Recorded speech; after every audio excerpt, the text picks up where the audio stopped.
Hello guys, welcome back. Ngasidi fruits ki haira ki mukbang oina tause. Ado mukbang se adum yam su dum khangi dune aidi mukbang tawbo kaisu haibidi haite ba ko haibidi yam chaba do haidi mukbang haiti yam chari kai chop chari kai yeng manungai dana.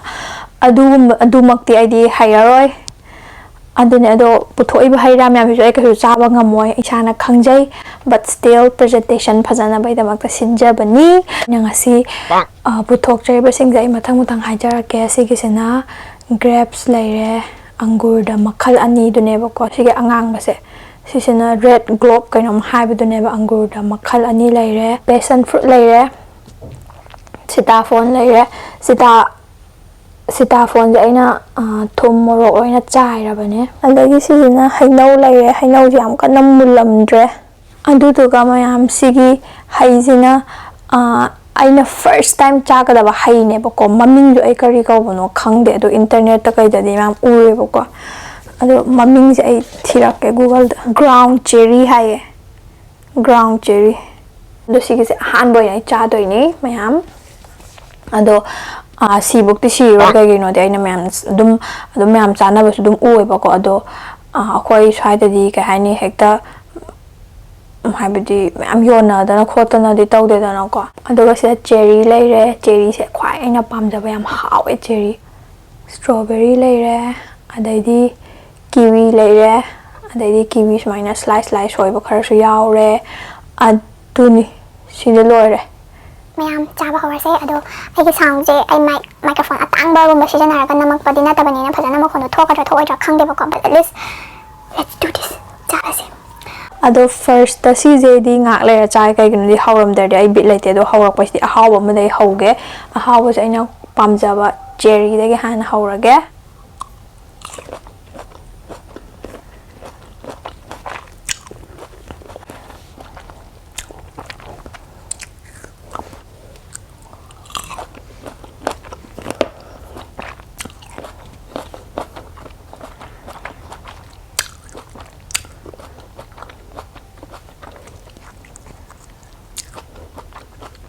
cherry ge maru ja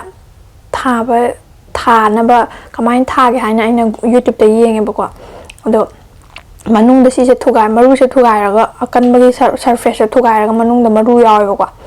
adu gi do germination taw do ne ba adu maina ai taw khare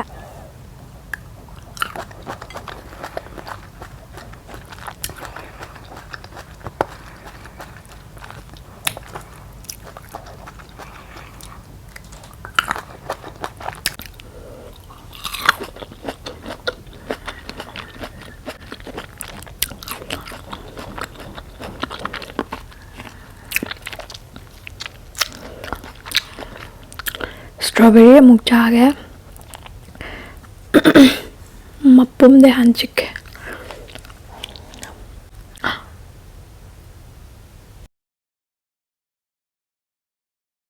strawberry je amuk chare si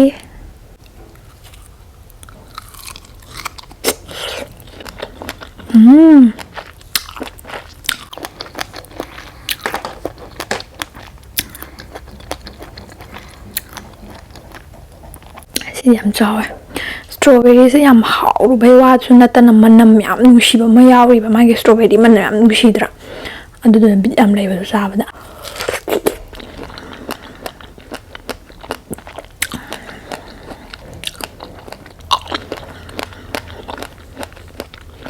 ha am da je ai ge favorite oil curry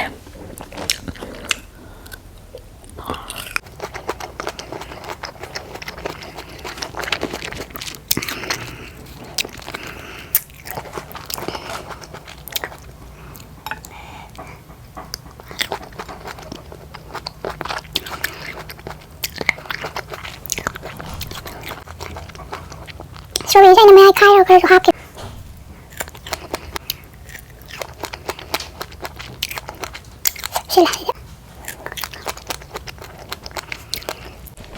next kiwi char se kiwi se yam kan de mun gi da bane ado kiwi se thum khara nam ge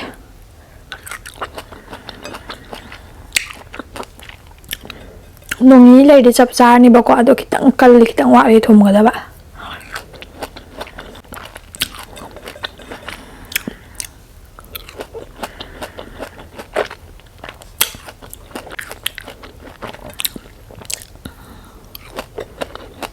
ꯌꯥꯗꯤ ꯁꯣꯏꯗꯅ ꯀꯨꯝꯃꯅꯤ ꯉꯁꯤ ꯅꯨꯃꯤꯠꯇ ꯀꯩꯒꯤꯅꯣꯗꯤ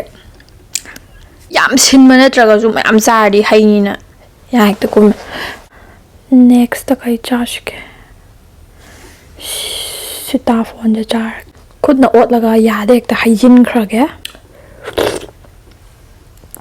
ꯍꯥꯏꯒꯦ ꯇꯧꯋꯦ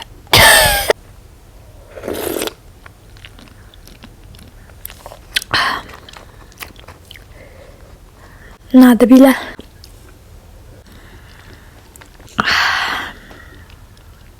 ꯅꯥꯗꯕ ꯑꯣꯏꯁꯅꯨ ꯍꯧꯖꯤꯛ ꯃꯌꯥꯝꯁꯤꯒꯤ ꯍꯩꯁꯦ try ꯇꯧꯔꯁꯦ ꯁꯨꯃꯥꯏꯅ ꯀꯃꯥꯏꯅ ꯍꯥꯏꯗꯣꯏꯅꯣ ꯁꯨꯃꯥꯏꯅ ꯃꯅꯥꯒꯨꯝꯕꯅ ꯃꯀꯨ ꯈꯨꯝꯖꯤꯜꯂꯒ ꯁꯨꯃꯥꯏꯅ ꯍꯧꯋꯦꯕ ꯃꯅꯨꯡꯗ ꯑꯗꯨ ꯃꯁꯛꯁꯤꯁꯨ ꯑꯩꯈꯣꯏꯒꯤ ꯈꯥꯃꯦꯟ ꯃꯆꯥ ꯂꯩꯗꯥꯏꯅꯦ ꯑꯩꯈꯣꯏꯒꯤ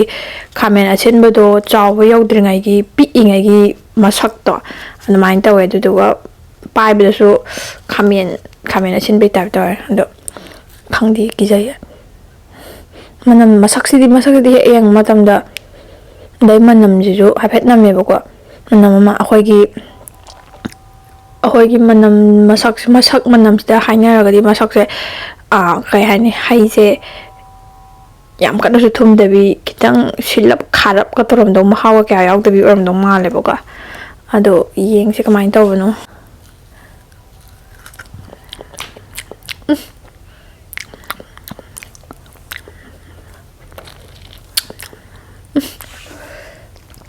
ꯁꯤꯜꯂꯦ ꯀꯩꯅꯣꯒꯤ ꯃꯍꯥꯎ ꯑꯣꯏꯌꯦ ꯈꯥꯃꯦꯟ ꯑꯁꯤꯟꯕꯩ ꯇꯥꯏꯞ ꯇꯧꯋꯦ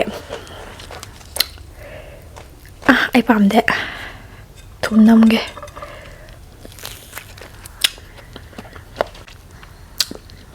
ꯍꯥꯎꯇꯕꯕꯨꯗꯤ ꯅꯠꯇꯦꯕꯀꯣ ꯑꯗꯣ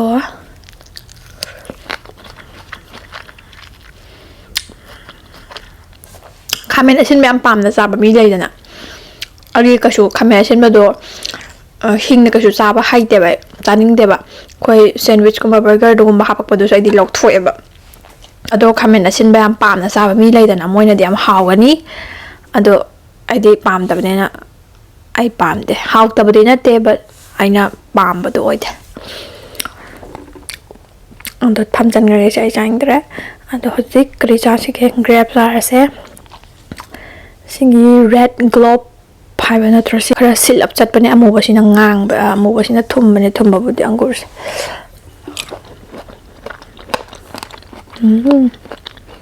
ꯁꯤꯟꯗꯦ ꯊꯨꯝꯃꯦ ꯁꯤꯁꯨ ꯐꯅ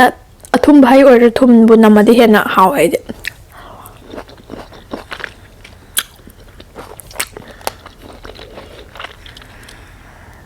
ꯃꯔꯨ ꯌꯥꯝ ꯌꯥꯎꯋꯦ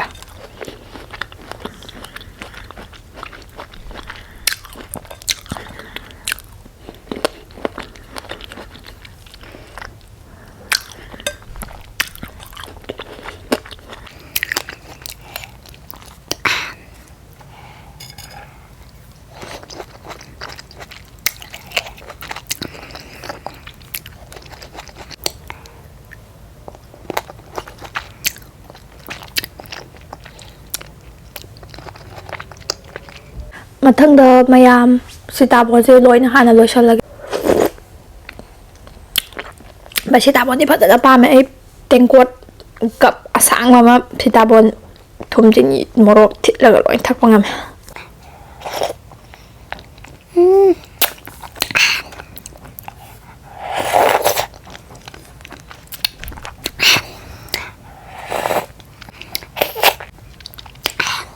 하우드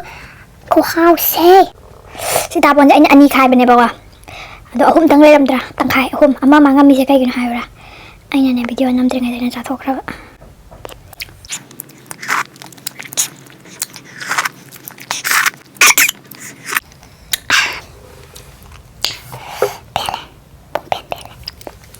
시기 하냐 시기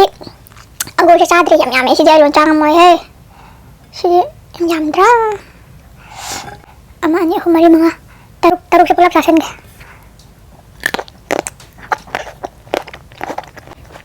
sandara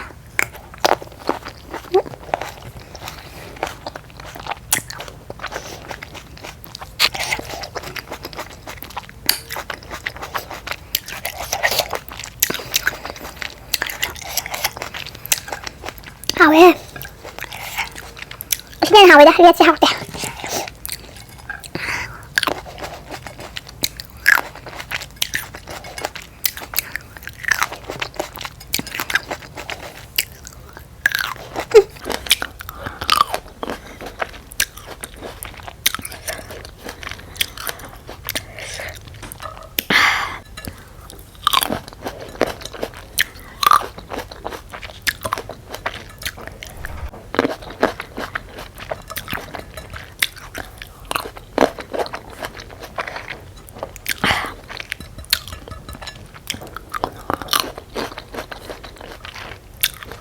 Em hào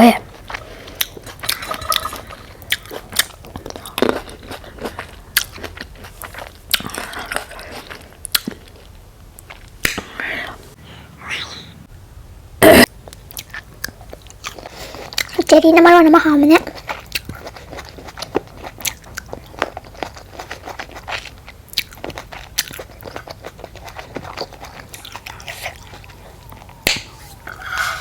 Ano ma'am?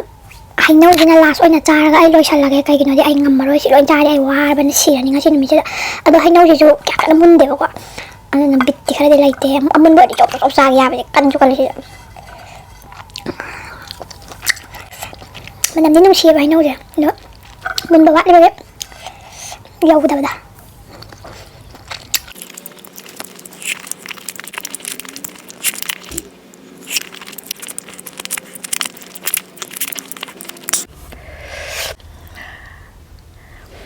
Sidai kan ai chaba ngamroi ba ko kiwi ju ai thamwa na si je mundre ne pa tu ki chaning dre du ga cherry ju oa strawberry ju oa grapes ju oa sidai ai chaning dre adu dana video se patang swai sa loi sal lage mayam nungai ba nungai ta ba di khang de ai sai na chaba ki video sem ba sem bu yam sem janing ai do ai na yam chaba ngam de ba oi ba di na ko hekta tan ba ngasi chai ba mayam sidagi mayam na khwai pamje na chaba mu su yaw ngani da ko marak sida ado karam ba pami dan ai adu ai na chaba ja yaw dra ga su kai kai haira na chaba pam ga habdo som na pam do nung comment section da ibiramo adune ado mayam ngasi video se lotion jarage mayam like subscribe to biramo do ka mathangi video da mong thengna si bye guys.